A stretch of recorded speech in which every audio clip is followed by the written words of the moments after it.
नमस्कार, मैं हूँ doctor Divya Kumar, senior consultant obstetrics, gynaecology और infertility, Accord Super Speciality Hospital, Greater Faridabad से। आज हम डिस्कस करेंगे एक बहुत ही कॉमन टॉपिक के बारे में। और आज का टॉपिक है पीसीओडी या पीसीओएस। वैसे तो दोनों में थोड़ा सा डिफरेंस है। पीसीओडी, जिसको हम अगर हम इलेबोरेट करें तो पॉलिसिस्टिक ओवेरियन डिजीज, या PCOS polycystic ovarian syndrome, but layman language में ये एक दूसरे के लिए यूज किया जाता है। दोनों का मतलब सेम ही लोग समझते हैं। तो ये आखिर होता क्या है, इसमें क्या क्या प्रॉब्लम्स आती है, और यूजुअली क्या होता है कि जब भी आपको ये डायग्नोसिस मिलता है, आप किसी और रीज़न से अल्ट्रासाउंड कराने जाते हो और आपको ये अल्ट्रासाउंड की रिपोर्ट में ये लिखा हुआ मिलता है पीसीओएस या पीसीओडी या even PCOM, that is like polycystic ovarian morphology, तो आप बहुत पैनिक कर सकते हो। तो आज हम इसके बारे में थोड़ा डिटेल्स में जानेंगे कि आखिर ये होता क्या है। पॉलीसिस्टिक ओवेरियन डिजीज या पॉलीसिस्टिक ओवेरियन सिंड्रोम, या रेडियोलॉजिकल डायग्नोसिस की बात करें तो पॉलीसिस्टिक ओवेरियन मॉर्फोलॉजी, ये एक एक तरह से आप समझो मिस नॉर्मल है, क्योंकि ये इसमें हम कहते हैं पॉलीसिस्टिक मतलब मल्टीपल सिस्ट है आपके बॉडी में। एक्चुअली ये सिस्ट होते नहीं, ये ओवरीज में छोटे छोटे एग्स, या जिसको हम फॉलिकल्स कहते हैं, ये जो फॉलिकल्स होते हैं ये बहुत सारे दिखते हैं और तभी हम इसको इस तरह की डायग्नोसिस बनाते हैं। तो क्या इसमें हमें पैनिक करने की ज़रूरत है, और हमें क्या क्या सिम्टम होते हैं जब इसका रिलेवेंस होता है? सिर्फ अल्ट्रासाउंड के बेसिस पे अगर हमने किसी और रीज़न से अल्ट्रासाउंड कराया और हमें ये डायग्नोसिस मिल गई, तो इसको लेके हमें पैनिक करने की ज़रूरत नहीं होती है। और दूसरी बात यह है कि पीसीओडी जो है वो अलग अलग आपके अलग अलग एज ग्रुप में अलग अलग तरह से प्रेजेंट कर सकता है, और कई बार ये बस एक्सीडेंटल फाइंडिंग होती है अल्ट्रासाउंड पे। तो अगर ये आपको इसके कोई सिम्टम नहीं है और अल्ट्रासाउंड पे ये फाइंडिंग आ रही है, यूजुअली ये सिनेरियो होता है एडोलेसेंट गर्ल्स के केस में। यंग बच्चियां हैं, पेट में दर्द हो गया या किसी और रीजन से वो अल्ट्रासाउंड कराने जा रही है और इसमें ये फाइंडिंग आती है, और अदरवाइज उनको कोई सिम्टम नहीं होते हैं, तो फिर इसके लिए हमें पैनिक बिल्कुल नहीं करना चाहिए। हम इसको आगे फॉलो कर सकते हैं, या वो भी तब जबकि इसके सिम्टम्स हमें होते हैं। सिम्टम्स क्या होते हैं? तो यूजुअली जो चीज़ें एसोसिएटेड होती है पॉलिसिस्टिक ओवेरियन डिजीज के साथ, वो सबसे पहले पीरियड्स की इरेगुलरिटी। इरेगुलर मेंसेस यूजुअली इसमें डिलेड साइकिल होता है, मतलब हर महीने पीरियड्स नहीं आते, कभी 1.5 महीने, कभी 2 महीने, कभी 3 महीने में, कभी अपने आप से आते ही नहीं है, और कभी कभी 15-15 दिन पे आने लगते हैं, या कभी ब्लीडिंग स्टार्ट हो गई तो वो अपने आप से बंद नहीं होती है। तो सबसे पहला जो प्रॉब्लम होता है वो पीरियड से रिलेटेड होता है।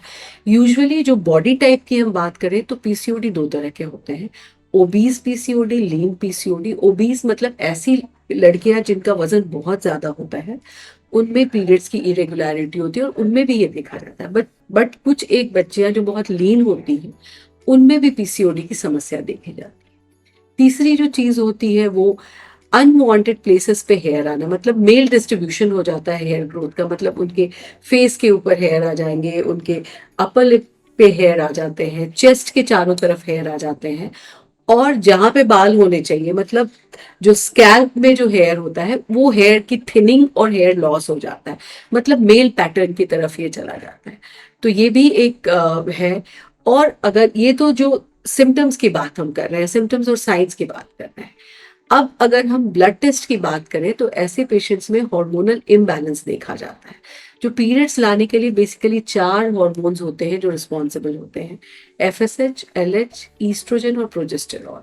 इसमें एफएसएच और एलएच हार्मोन जो होते हैं उनका रेशियो ऑल्टर्ड हो जाता है, कभी कभी रेशियो रिवर्स भी हो जाता है।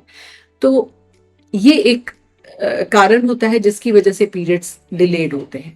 अब पीरियड्स क्यों डिलेड होते हैं? क्योंकि ऐसी जो बच्चियां होती हैं या जो फीमेल्स होते हैं पीसीओडी वाले, उनमें क्या होता है कि उनमें जो नॉर्मल ओव्यूलेशन का प्रोसेस है वो डिसरप्टेड हो जाता है। नॉर्मल ओव्यूलेशन प्रोसेस में जो एक बहुत ही सिंपल तरीके से मैं समझाना चाहूँगी कि हर महीने पीरियड्स के 5th to 7th डे तक में दोनों ओवरीज में जो कुछ फॉलिकल्स रिक्रूट होते हैं उसमें से एक फॉलिकल जो है वो सेलेक्ट हो जाता है आगे बढ़ने के लिए, जिसको हम डोमिनेंट फॉलिकल बोलते हैं। और इसी फॉलिकल से जो एग रिलीज होगा अराउंड मिड साइकिल, वो अगर फर्टिलाइज होता है तो प्रेगनेंसी हो जाती है। अगर फर्टिलाइज नहीं होता है तो at the end of the cycle, जो कि in a normal patient 24 to 35 days तक के बीच का हो सकता है, वो पीरियड्स की तरह उसके बाद वो पीरियड्स के रूप में बाहर निकल जाता है। तो this is the normal thing which is happening in your body. PCOD में ये साइकिल ही डिस्टर्ब हो जाता है, मतलब इसमें रिक्रूट हो गए कई सारे फॉलिकल्स, बट इसमें एक डोमिनेंट फॉलिकल नहीं बना, उस फॉलिकल की ग्रोथ नहीं होती है। ग्रोथ नहीं होने का कारण हार्मोनल इम्बैलेंस होता है, तो इसकी वजह से ओव्यूलेशन का प्रोसेस ही नहीं होता। तो आगे ईस्ट्रोजन और प्रोजेस्टेरॉन के लेवल्स भी जब राइज होने चाहिए जब तब नहीं होते, जब कम होने चाहिए तो नहीं होते, तो उसमें भी इम्बैलेंस हो जाता है, जिसकी वजह से पीरियड्स टाइम पे नहीं आते। कभी कभी इसमें फॉलिकल का स्लो ग्रोथ होता है, तो ऐसे लोगों को पीरियड्स 2 महीने में आ जाते हैं। और कभी कभी साइकिल में एग बनता ही नहीं है, जिसको हम एन ओव्यूलेटरी साइकिल कहते हैं, उसमें आपको पीरियड्स 6 महीने तक नहीं आते हैं और आपको मेडिसिन लेनी होती है, इसके बाद पीरियड्स आते हैं। तो पीसीओडी को अगर हम सम अप करें तो सिर्फ पीसीओडी अगर रेडियोलॉजिकल डायग्नोसिस पे आ रहा है, आपके पीरियड्स रेगुलर हैं, आपको कोई हेल्थ इशू, कोई ओबेसिटी नहीं है, आपके अनवांटेड हेयर ग्रोथ नहीं है, तो आपको बिल्कुल बॉदर करने की ज़रूरत नहीं है। इसके लिए बस हमें विजिलेंट रहना है। और सबसे पहला स्टेप होता है lifestyle modification, in the sense कि आपको सीडेंट्री लाइफस्टाइल नहीं सूट करेगा आपकी बॉडी टाइप को, तो you have to be up and about. आपका डाइट न्यूट्रिशियस होना चाहिए, आपको जंक फूड अवॉइड करना चाहिए, हेल्दी बैलेंस डाइट जिसमें more of protein, more of fibres, vitamins, minerals and water intake आपका प्रॉपर हो। कार्बोहाइड्रेट की मात्रा उतनी ही हो जितनी ज़रूरत है। जंक फूड आप अवॉइड करें, और लाइफस्टाइल में आपको कुछ ना कुछ exercise, any form of cardio exercise like cycling, dancing, running, brisk walking, cross trainer, इन चीज़ों को ज़रूर अपने लाइफ में अपनाना पड़ेगा।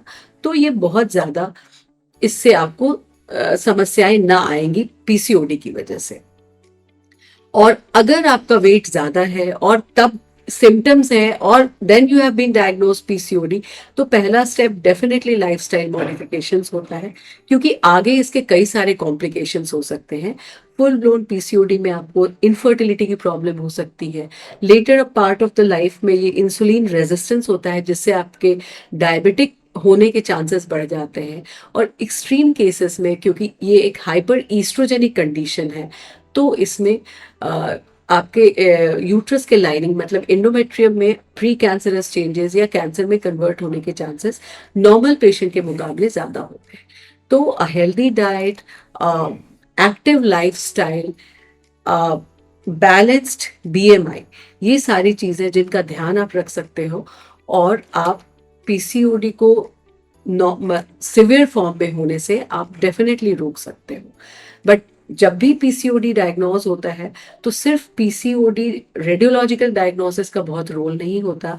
अगर उसके साथ हार्मोनल इम्बैलेंस है, अगर उसके साथ पीरियड्स की इरेगुलरिटी है, अगर उसके साथ आपको एबनॉर्मल यूटेराइन ब्लीडिंग है, या उसके साथ आपको सब फर्टिलिटी या इनफर्टिलिटी से आप जूझ रहे हैं, देन डेफिनेटली आपको अपने डॉक्टर की सलाह लेनी चाहिए, and then it can be very well taken care of. So stay fit, stay healthy, and take care of yourself.